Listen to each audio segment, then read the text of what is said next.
Inside a Tier 3 or Tier 4 data center, high-velocity airflow transports cooling across active IT loads. If a fire starts here, those same currents transport smoke and heat across the entire server aisle, threatening instant catastrophic damage. To control this escalation, the suppression system must be exceptionally fast.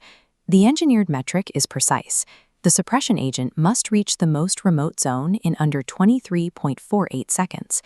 But acting fast introduces a severe counter-risk.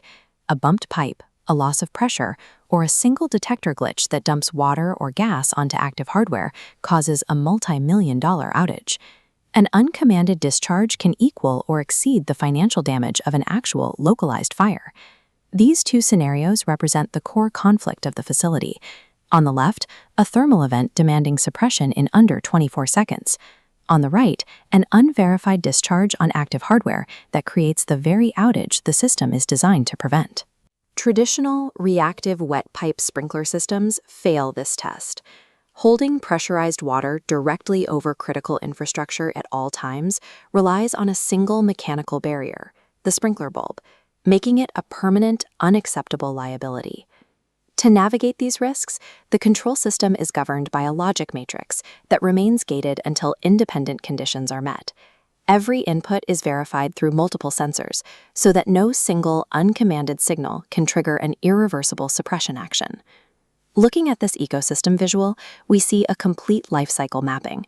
The architecture spans from physical hazard prevention all the way through post-event recommissioning. The critical step is the decide phase, where independent inputs are cross-referenced before commanding suppression. True data center fire protection relies on this verified input path.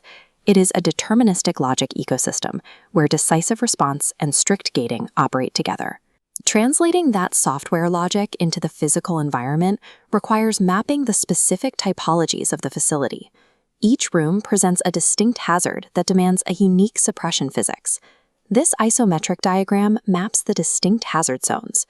In high-density data halls, we pair active air sampling with dry double-interlock preaction systems. Conversely, electrical rooms deploy clean agents like nitrogen or IG541, suppressing fire without conductivity while managing severe acoustic and pressure limits. Moving to the generator spaces, the hazard profile shifts to engine hot surfaces and pressurized fuel spray. We use water mist systems here because the fine droplets penetrate the complex three-dimensional geometry of the engine block, while avoiding the thermal shock that solid water streams would cause to the hot exhaust components. Delivering these water-based agents within the required timeline requires immense mechanical force.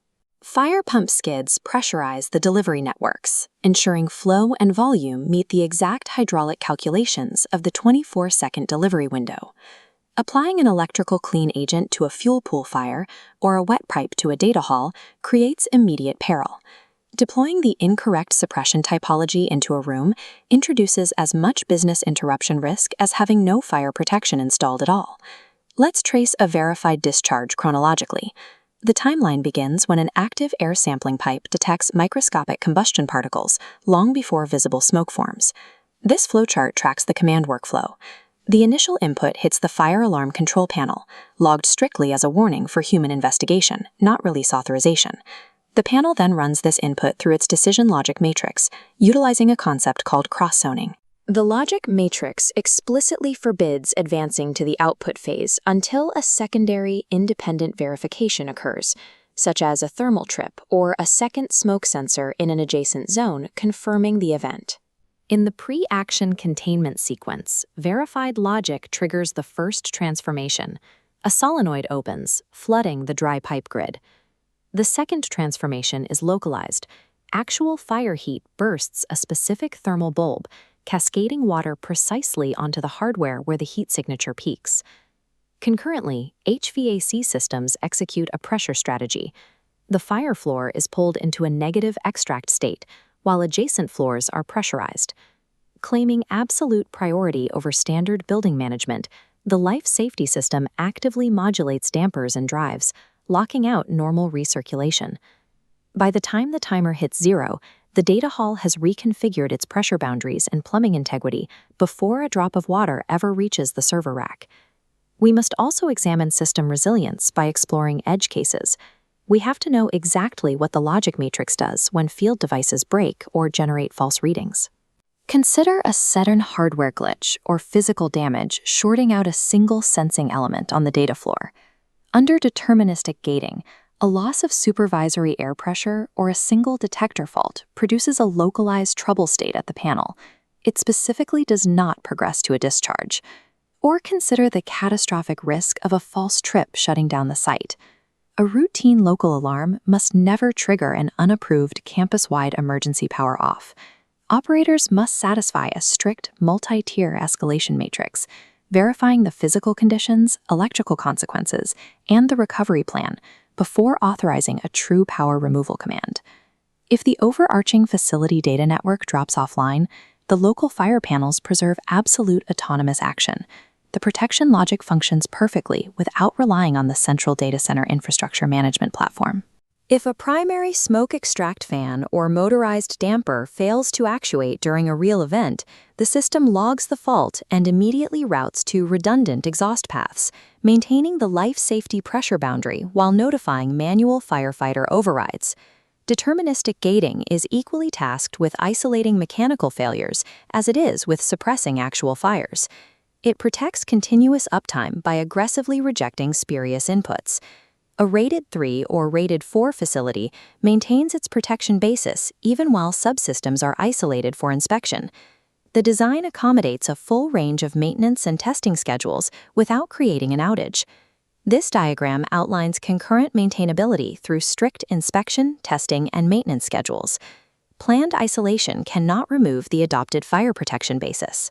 Operators manage this through rigid impairment discipline, requiring exact control over lockout-tagout procedures, fire watches, and real-time FACP bypass tracking. Technicians must physically isolate a single system component for servicing without disrupting the surrounding protective logic matrix monitoring the active servers. The restoration process is equally rigorous. Temporary protections are stripped away, and the logic states are proven and recommissioned by a witness testing, ensuring the full operational sequence is restored, not just the isolated device. Every phase of this lifecycle, from initial design verification to daily impairment tracking, must generate an unbroken chain of audit-ready evidence. These time-stamped printouts and trend logs are directly utilized by commissioning agents, fire brigade liaisons, and insurers to mathematically validate the facility's risk profile. In a Tier 3/4/4 environment, the most advanced deterministic engineering serves no purpose without the operational discipline of the facility team actively executing the evidence lifecycle.